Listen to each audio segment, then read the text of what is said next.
여러분 안녕하십니까? 원본 영상이 아니면 제가 유튜브에 한문철TV에 거의 안 올리죠. 근데 이번 사고는 좀 특이해서 원본 영상은 없답니다. 원본이 아닌 스마트폰으로 찍은 건데요. 갑니다. 영상 보겠습니다. 차 번호판 안 나오네. 잘 됐네. 모자이크 돼 있어서요. 이 트럭과의 문제인데요. 직자 신호입니다. 좌회전 가는데 트럭이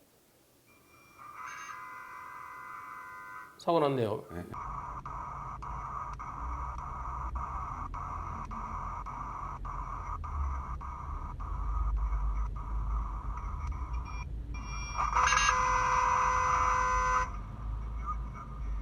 자, 여기서 트럭도 좌회전할 거고 나도 좌회전할 거예요. 자, 좌회전 들어갑니다. 내가 먼저 좌회전 들어갔죠? 좌회전 들어갔는데 이때 이제 사고 나는 거야, 그지? 그죠. 사고 났습니다. 어떤 사고로 보여지나요? 차단 변경 그 좌회전 하다가 트럭이 어떻게 했어요? 직진으로 간 거 아닐까요? 직진한 것 같죠? 예. 예. 사진이 찍혀 있습니다. 이렇게. 예? 트럭은 윤리 가야 되죠? 네. 근데 요 차가 이렇게 도는데 트럭이 이렇게 때렸어요. 둘 중에 하나죠. 좌회전 차로에서 직진했거나 아니면 넓게 크게 했거나 가자마자 바로 오른쪽으로 들어가려고 그런 것 같은데. 뭐 사진이 또 있나? 이거는 요거 앞서 모르고요. 네. 이런 사고예요. 전 침범했는데요. 몇 대 몇인가요? 전 이건 100대형 같은데요. 그죠? 예. 내가 먼저 돌고 있었잖아요. 네. 내가 먼저 돌고 있었는데 트럭이 뒤에서 때렸다. 이럴 때 어떤 분들은 이런 얘기도 합니다. 트럭이 앞에 가고 있네. 그러니까 앞에 가는 차가 우선이야. 앞에 가는 차가 우선이야. 이런 분도 가끔 있어요. 말도 안 되는 소리죠. 네. 근데 이 사고에 대해서 뭐라 그러냐면은 3차로에서 좌회전하던 중에 2차로에서 오던 트럭과 부딪혔습니다. 근데 이 과정에서 저는 무과실이라고 생각했는데 상대방이 인정하지 않아서 경찰에 사고 접수하게 됐고요. 경찰 조사관이 제 블랙박스 영상과 사고 사진은 그것은 보내지 않고 이걸 보고서도 자료는 하나도 넣지 않아서 도로교통공단에 의뢰했는데 제가 가해자가 됐답니다. 네? 어떻게 생각해요? 말도 안 되는 그죠? 일인데요. 도로교통공단에서 왜 그렇게 했을까요? 나는 정상적으로 따라 돌고 있었는데 상대차가 그 트럭이 유도선을 침범했는데요. 그래서 제가 뭐라 답변했느냐. 트럭 100% 짧아. 네. 제가 보기엔 트럭이 직진하려다가 좌회전한 승용차를 때린 것 같네요. 승용차에 자차 보험이 가입이 안 돼 있으면은 100대형을 인정하지 않으면 내 차에 자차 보험이 가입돼 있으면은 자차 보험으로 처리하고 우리 보험사가 트럭의 보험사 상대로 구상금 청구하면 되죠. 근데 내 차가 자차 보험이 가입 안 돼 있으면 상대편에서 100%안 주려고 그러면 내가 소송해야 돼요. 제가 직접 소송해야 됩니다라고 했더니 변호사님 소송 상담 드리고 싶습니다. 언제쯤 방문하면 상담받을 수 있을까요? 현재까지 인천지방경찰청에 이신청 결과 나왔는데 상대편이 직진하려던 정황이 있어서 제가 가해자에서 피해자로 변경되기까지는 했습니다. 그럼에도 우리 보험사는 20% 과실 인정하라고 했는데 저는 답답합니다.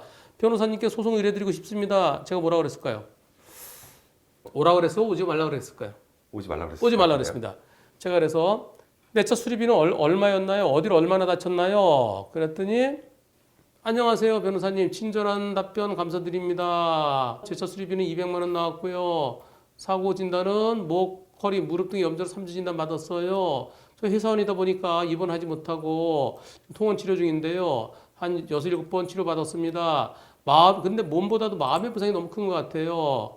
매일 가는 길인데 저기 갈 때마다 사고가 생각나요. 또 거짓말하는 상대방 운전자와 양측 보험사, 경찰 조사관의 비양심적인 태도에 화가 나서 잠 못 이룬 날이 하루 이틀이 아니거든요. 자, 이거 스트레스 받은 거 소송은 받을 수 있다 없다? 없다. 없다. 예.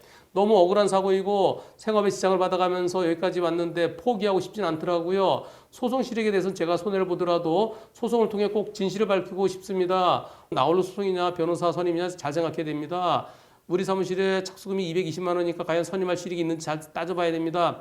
가능하면 제게 맡기지 말아주세요. 제가 너무 바빠서요. 3월 21일 날 제게 가능하면 오지 마세요. 제가 바빠요. 그랬더니 이미 경찰에서 제가 피해 차량으로 최종 결과가 나왔는데요. 보험사에서는 제가 피해 차량 전해졌는데도 과실 비율을 60대 40이라고 하네요. 60대 40. 그럼 아까 수리비가 200만 원이었지? 네. 200만 원인데 100% 받으면 200만 원인데 40% 못 받으면 80만 원이죠. 그래서 억울해요. 많이 바쁘시겠죠. 소송 꼭 변호사님 통해서 진행하고 싶어서요. 선임 비용 220만 원에 대해서는 이미 생각하고 있어서 문의드렸던 거고요. 소송 완료 지불해 드릴 테니 꼭 맡아주셨으면 합니다. 꼭 부탁드리겠습니다. 소송하면은 자 소송 비용이 인지대 송달료까지 250만 원 들어요. 네. 250만 원 들었는데 결국 보험사에서 수리비 아까 200만 원이라고 그랬어. 200만 원이냐 아니면은 120만 원이냐. 그럼 얼마 차이야? 80만 원 차이. 80만 원이죠. 소송에서 100대 0 되면 80만 원 받는 거예요. 그지? 수리 선비가 더 나가는. 선임비는 220만 원에다가 200만 원 수임료, 20만 원 부가세. 그래서 220만 원이에요. 그리고 부가세는 본인이 사업자면은 다시 이제 받을 수 있죠. 네. 하여튼 220만 원 플러스 인지대 송달료 하면 250만 원 들어요. 250만 원 들여서 80만 원 더 받는 거예요. 이런 소송 해야 돼 말아야 돼. 안 할 것 같은데요. 그지? 네. 근데 이 사고로 다쳤다는 거예요. 다쳐서 내가 통원 치료 받은 거 보험사에서는 위자료가 얼마? 위자료 뭐 한 15만 원? 15만 원. 네. 보험사는 위자료 15만 원, 통원 치료 하루에 8천 원. 그래서 한 지금 이때 이후로 또 통원 치료도 받으셨을 때 15번 통원 치료 받았으면은 8천 원 곱하기 15번 하면은 12만 원. 거기다 위자료 15만 원 해갖고 25만 원인데 27만 원인데 근데 6대 4니까 그것도 6대 4. 그래서 그것에 60%만 주겠다. 25원에 60% 하면은 15만 원이야. 야 27만 원에 60% 하면은 한 5만 원 되겠지. 네. 그리고 보험사 내준 치료비에 대해서 또 과시상이 또 하면은 받을 거 거의 없어. 그래서 보험사 주겠다는 것은 결국은 수리비 중에 120만 원밖에 안 준다는 거야. 그럼 소송하면은 위자료 좀 더 줍니다. 내가 다쳐서 힘들었고 그리고 100대 0인데 엉뚱한 소리하고 스트레스 받은 거기에 대한 위자료는 없어요. 근데 이 사고 소송하면 위자료 100만 원 줄 거야. 판사가. 그럼 100만 원 하더라도 얼마 늘어? 그래봐야 220만 원인데요. 아니 아니죠. 80만 원이니까 180만 원. 180만 원으로. 근데 250만 원 들어서 180만 원 겨우 건지면 소송해야 될까요 말아야 될까요? 여러분 같은 소송하시겠으면 안 하시겠습니까? 어려운 문제인데요. 그죠? 예. 김주정 PD 같은 건 안 하지? 아니 소송이란 실익이 있어야 하는 거예요. 220만 원 생각하셨다는데 이제 승질 나는 거야. 승질 나는데 내가 220만 원 그거 없어도 하는데 내가 여기서 굴복하기 쉽지 않다는 거예요. 그래서 제가 가능하면 오지 마세요. 제가 너무 바빠서요. 너무 바쁘셔서 어렵겠다 하시면 변호사님 사무실에 일하시는 다른 후배 변호사님께라도 의뢰 부탁드려도 될까요? 저희 사무실에 있는 변호사는 제가 월급 주는데요. 제가 사무실 사장인데요. 저희 사무실에 다른 변호사들 맡기면 그게 저한테 맡기시는 거죠. 근데 저희 말고 다른 사무실에, 저희 사무실 말고 다른 사무실에 제가 추천해 드릴 곳이 없어요. 누가 잘하는지 모르잖아. 그렇죠. 교통사고에 대해서. 그럼 결국 저한테 맡기시느냐 아니면 나홀로 소송하시느냐 둘 중에 하나인데요. 직장인은 나홀로 소송 못 합니다. 그럼 이 사건은 어떻게 해야 되겠어? 손해볼 건 뻔해. 100대 0대도 손해볼 건 뻔해요. 거의 뭐 시간상이나 이런 걸 보면 그냥 수긍하고 가는 게 맞긴 하는 것 같아요. 그런데 이분이 뭐라 그러셨어? 억울해서 비용이 들 때 소송을 생각하고 싶은데 혹시 소송 비용은 선불로 내야 할까요? 차량 수리비가 거의 1년 가까이 묶여 있다 보니까 소송 비용까지 선불로 내면 부담이 돼서요. 인터넷으로 간략히 알아본 바로는 보험사에 청구하는 가불금 제도가 있다고 하는데 가불금 제도는 없습니다. 가불금 제도는 내가 다쳤을 때 보험 약관에 의해서 받을 수 있는 것의 50%를 받을 수 있어요. 그럼 얼마야? 위자료 15만 원 중에 7만 5천 원 받을 수 있는 거예요. 입원도 안 했잖아요. 입원하면은 입원 휴업소 내 50% 받을 수 있는데 그것도 아니잖아요. 가불금 청구하면은 7만 5천 원 받아요. 그래서 가불금은 의미가 없는 겁니다. 사망했거나 식물인간이 크게 다쳐서 당장 밥 먹고 살기 힘들 때 그럴 때는 가불금으로 얼마라도 받아서 쓸 수 있게 하는 그런 제도예요. 이 사건 가불금 제도 관계없습니다. 사고 한의원에 가서 치료받는데 계속 대인 접수 거부하다가 불과 몇 달 전쯤에 제가 피해자로 확정되고 나서 내용 증명 보낸 뒤에 대인 접수를 해줘서 지금 한의원 다니고 있어요. 소송 관련 자세한 내용은 변호사님 시간 되실 때 말씀해 주시면 제가 방문해도 되니까 방문 가능하니까 그때 와서 말씀드리겠습니다. 어떻게 할까요? 제가 이 사건 도와드려야 될까요? 아니면 본인이 하시라 그럴까요? 근데 본인은 직장인은 못합니다. 법원에 15번 왔다 갔다 해요. 10번 왔다 갔다 해야 돼요.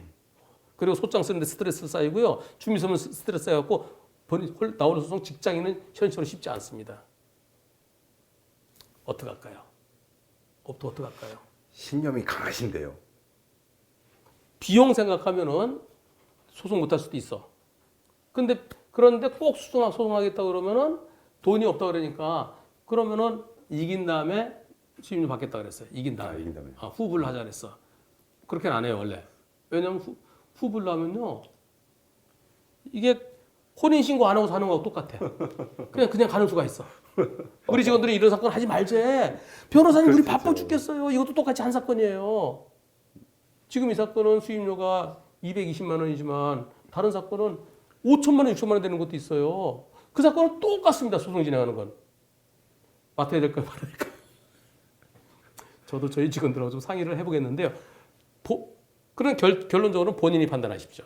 지금 이 방송 보고 여러분들 같으면 어떻게 하시겠습니까? 소송하면은 판사 위자료 200만 원 주면 좋은데요. 200만 원까지 안 줄 것 같아요. 어떤 짠 의사는 짠 판사는 위자료 50만 원 줍니다. 조금 더 주면 100만 원 주고요. 좀 더 주면 200만 원.